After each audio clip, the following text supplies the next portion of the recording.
السلام علیکم۔ کسی عورت پر بدکاری کا الزام لگانا زیادہ خطرناک ہے، لیکن بعض بے باک لوگ یہ بھی کر گزرتے ہیں اور اتنا نہیں سوچتے کہ اس عورت اور اس کے گھر والوں پر کیا گزرے گی۔ جو کسی عورت پر زنا کا الزام لگائے اور 4 گواہوں کی مدد سے اسے ثابت نہ کر سکے تو اس کی شرعی سزا حد قذف ہے، یعنی سلطان اسلام یا قاضی شرع کے حکم سے اسے 80 کوڑے مارے جائیں گے۔ اس کا اخروی نقصان بھی سن لیں۔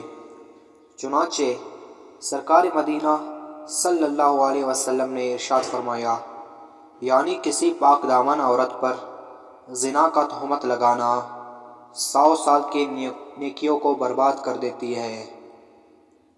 فیض القدیر میں ہے، یعنی اگر بالفرض وہ شخص 100 سال تک زندہ رہ کر عبادت کرے تو بھی یہ بہتان اس کے ان اعمال کو ضائع کر دے گا۔